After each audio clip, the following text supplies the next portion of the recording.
Olá, irmãos! Saúdo cada um de vocês com a graça e a paz do nosso Senhor Jesus Cristo, amém? Meu nome é Miriam Anitta, eu estou aqui para ler um texto da irmã Laodiceia de Pina chamado Que Alvoroço! Esse texto foi escrito para o Manancial, que é um devocional diário produzido pela União Feminina Missionária Batista do Brasil, que oferece meditações baseadas na Bíblia, que é a palavra de Deus. Então, como não fui eu quem escrevi nada desse texto, o que eu vou fazer? Vou ler o que a irmã Laodiceia de Pina escreveu e compartilhar com os irmãos, contar para os irmãos aquilo que eu entendi, tá bom? Então, antes de iniciarmos, eu gostaria que nós pudéssemos orar, pedindo ao Senhor para abrir o nosso entendimento para que a gente possa compreender o que Ele quer ministrar ao nosso coração, tá bom? Vamos lá?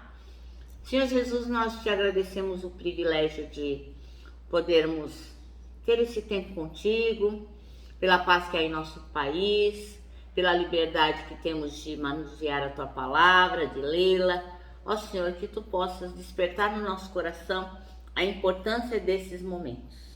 E pedimos agora que o Senhor ministre o nosso coração e que nós possamos compreender, para não sermos só ouvintes, mas praticantes da tua palavra. Em teu nome, Jesus Cristo, que oramos. Amém. Meus irmãos, então, que alvoroço! Vamos lá, pega a sua Bíblia, livro de Atos, capítulo 17, nós vamos ler do versículo 1 até o 9. E isso é quando Paulo, ele resolve pregar lá na cidade de Tessalônica o Evangelho de Jesus Cristo. E dá uma confusão danada, mas Paulo não deixa de falar, né? Então, Paulo e Silas passaram pelas cidades de Anfípolis e Apolônia e chegaram a Tessalônica, onde havia uma sinagoga judaica. Como era seu costume, Paulo foi à sinagoga e durante 3 sábados seguidos discutiu as escrituras com o povo, explicou as profecias e provou que era necessário o Cristo sofrer e ressuscitar dos mortos.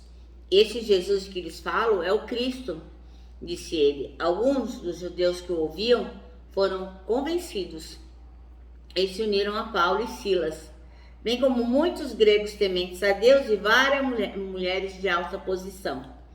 Alguns judeus, porém, ficaram com inveja, reuniram alguns desordeiros e desocupados e com a multidão começaram um tumulto. Invadiram a casa de Jason em busca de Paulo e Silas para entregá-los ao conselho da cidade. Mas como não os encontraram, arrastaram para fora Jason e alguns outros irmãos e os levaram diante dos conselhos. O conselho gritavam: aqueles que têm causado transtornos no mundo todo agora estão aqui perturbando a nossa cidade. E Jason os recebeu em sua casa. São todos culpados de traição contra César, pois afirmam que existe um outro rei, um tal de Jesus. Ao ouvir isso, o povo da cidade e o conselho se agitaram. Então, os oficiais obrigaram Jason e os outros irmãos a pagarem fiança e depois o soltaram. Bem, o nosso texto chama-se Que Alvoroço e o versículo-chave é o 6, que diz: contudo, não achando Paulo e Silas, arrastaram Jason e alguns outros irmãos para diante dos oficiais da cidade, gritando: estes homens que têm causado alvoroço por todo mundo, agora chegaram aqui. Olha só, que confusão, né? Todo mundo sabia que Jason e os outros homens que seguiam a Jesus, e aquelas mulheres, aquelas pessoas que seguiam a Jesus, estavam ali pregando o Cristo, né? O Cristo ressuscitado. Então, a irmã Laodiceia de Pina, ela usa uma ilustração. Eu gosto muito de ilustração, eu gosto muito de histórias. E ela conta uma pequena historinha, que diz assim, que havia um fazendeiro que estava tão importunado com o barulho que ele ouvia na casa dele, na fazenda dele, que ele foi até a cidade e procurou o proprietário, o dono de um restaurante. E ele fez uma proposta para o cara inegável. Não dava para resistir a essa proposta. E ele perguntou para o fazendeiro, para o dono do restaurante. O fazendeiro perguntou ao dono do restaurante: olha só, eu tenho 1 milhão de rãs, eu gostaria de dar a você 1 milhão de rãs. Eu não quero nenhum dinheiro em troca, eu quero dar para você 1 milhão de rãs. Aí o dono do restaurante falou: 1 milhão de rãs? Onde é que você vai arranjar tantas rãs, né? Como? Que jeito? 1 milhão de rãs são muitas rãs, né? E aí o fazendeiro respondeu: ó, tem uma lagoa na frente da minha casa que tá cheia, ó, lotada de rãs. E eu vou me desfazer delas. Então, tem milhares delas que ficam coachando a noite toda e não me deixam dormir, importunam a minha família. Então, eu tô ficando louco com aquele barulho. E eu vou trazê-las para você. Aí você as mata, cozinha e serve, né? Porque a carne de rã é uma iguaria. O dono do restaurante ficou contente, né? Afinal de contas, ele não ia pagar nada e iria receber a mercadoria. E eles fizeram um acordo de que a cada semana o fazendeiro ia entregar 500 rãs no restaurante, até completar o número de 1 milhão de rãs. Aí o que aconteceu? No dia seguinte, o fazendeiro chegou lá com 2 pequenas rãs, com a cara desenchavida, todo sem graça. E o dono do restaurante falou: ué, e onde estão as 498 rãs? Né? Você só trouxe essas 2? Aí o fazendeiro falou: olha, me desculpa, eu me enganei, só havia essas 2 rãs na lagoa. Mas é que elas faziam tanto barulho, que eu achava que eram milhões. E é isso, irmãos.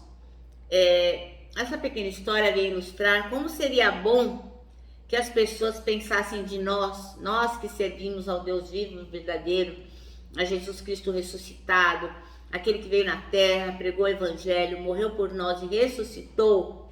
Como seria bom se todas as pessoas pensassem: nossa, quanta gente que serve a Jesus.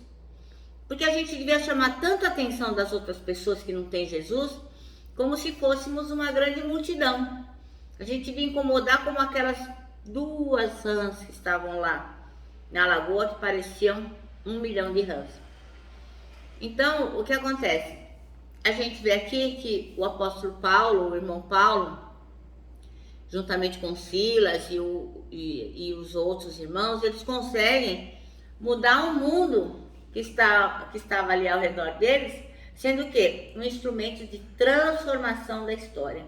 Inclusive, o que o apóstolo Paulo, que o irmão Paulo colocou, o que ele falou, está na Bíblia, e a gente até hoje ouve o que ele tem para nos dizer, através da palavra de Deus, né? Então, Paulo escreveu muitos livros, transformou cidades, foi um missionário. Então, ele nos deixou um exemplo de transformação da história.